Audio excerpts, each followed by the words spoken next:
यार स्वागत है आप सभी का आज की एक और वीडियो में। आज की इस वीडियो में हम समझेंगे top 10 subjective question in English. यानी हर कोई फिजिक्स की बात करता है कि ये महत्वपूर्ण क्वेश्चन है, केमिस्ट्री की बात करता है, हिंदी का बात करता है, गणित का बात करता है, लेकिन इंग्लिश का कोई बात नहीं करता है।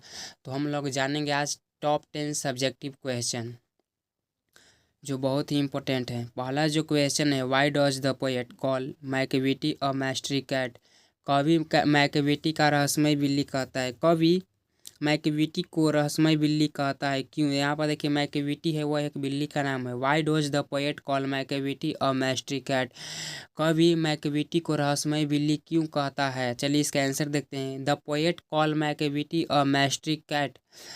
मैस्ट्री कैट मतलब होता है रहस्यमय बिल्ली। बिकॉज ही इज क्लेवर, क्योंकि वह चालाक, exclusive and away speck after committee crime living no evidence behind.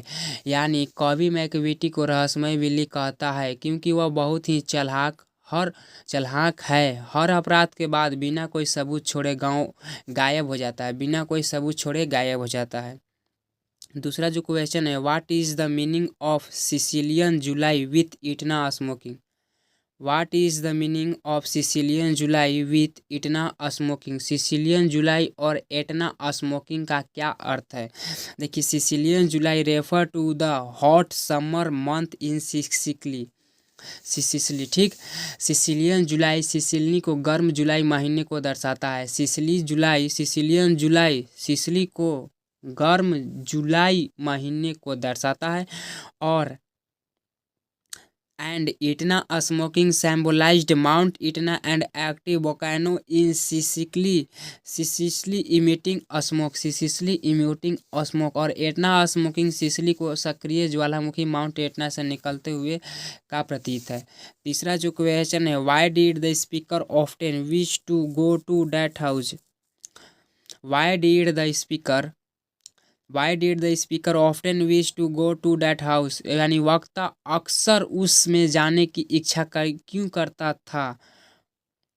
The speaker wished to go to that house because it is reminded him of happy memories and offered a sense of comfort and places. वक्ता उस घर में जाना चाहता था क्योंकि वह उसे सुखद यादों की याद दिलाता था और शांति प्रदान करता था। कौन? तो वह घर। The speaker wished to go to that house because he is reminded him to happy memories and often sense to a comfort and peace। वक्ता उस घर में जाना चाहता था क्योंकि वह उसे सुखद यादों की याद दिलाता था और शांति प्रदान करता रहता था। ठीक, अब आगे देखिए, right the name of 5 Indian English writer. 5 भारतीय अंग्रेजी लेखकों के नाम बताएं। 5 भारतीय, ये देखिए 2 मार्क्स का क्वेश्चन है, इसमें आपको याद करना है कि कौन कहाँ के लेखक है और कौन कहाँ के लेखक है। ठीक, 5 भारतीय अंग्रेजी लेखकों के नाम लिखे। तो पहला हो जाए R.K. नारायण लिख दीजिएगा, अरुंधति रॉय, तीसरा सलमान रशीद, और चौथा होगा जम्पा लाहिरी, और पांचवा होगा विक्रम सेठ। ठीक, अब अगला जो क्वेश्चन है वह है, write the name of dramatic elements. यानी नाटकीय तत्वों के नाम लिखे जो नाटकीय तत्वों में प्रयोग किए जाते हैं। पहला है प्लॉट मतलब होता है कथामक। ठीक, कैरेक्टर्स यानी पात्र, यो किसका पात्र निभाएगा। फिर डायलॉग यानी संवाद, और फिर सेटिंग यानी स्थान क्या, तो और फिर थीम्स यानी विषय। चलिए आगे देखते हैं, how is Indian civilisation different from European civilisation. ये चैप्टर 1 से है, महात्मा गांधी वाला। Indian civilisation focus on spirituality, simplicity and community living.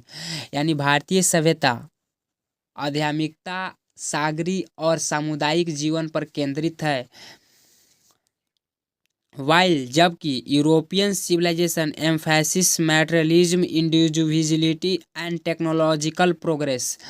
जबकि यूरोपीय सभ्यता भौतिकवाद, कामयावाद और तकनीकी प्रगति पर जोर देती है। याद रखिएगा, on what ocean did doctor Zakir Hussain deliver this speech. Doctor Zakir Hussain यह भाषण किस अवसर पर देते? देखिए, ऑन वाट ओशियन यानी अवसर, did doctor Zakir Hussain deliver this speech. On what ऑसियंस, ऑसियन मतलब होता है ऑसर, did doctor Zakir Hussain deliver this speech, यानी डॉक्टर जाकिर हुसैन ने यह भाषण किस अवसर पर केंद्रित किया या दिया।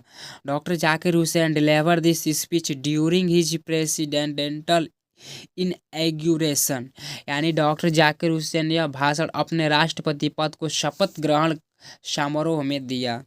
क्या दिया वे नहीं पूछा, इसलिए उसका आंसर हम लोग नहीं देंगे। Name of the writer of a pinch of snoop, pinch of snoop के writer a Manohar Malgaonkar.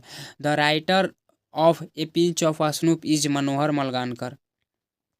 Why do book rarely criticize the press, why do book rarely criticize the press, book rarely criticize the press because the press as significant influence and act as a medium of information and power, information and power. फिर इसको देखिए समझते हैं। पुस्तक press की आलोचना इसलिए नहीं करती क्योंकि प्रेस का बड़ा प्रभाव और शक्ति होती है। समझ गए होंगे ना, फिर से समझाएं।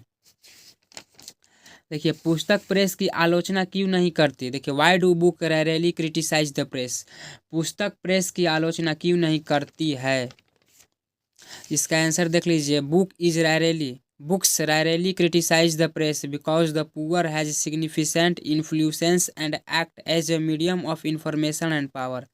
पुस्तकें प्रेस की आलोचना इसलिए नहीं करती क्योंकि प्रेस का बड़ा प्रभाव और शक्ति होती है। Explain the line hoping to cease not till death, explain the line hoping to cease not till death, यानी hoping to cease, hoping to cease not till death, not till death पंक्ति का अर्थ समझाएं, नॉट टिल डेथ यानी पंक्ति का अर्थ समझाएं। This line means having an unwavering determination, determination to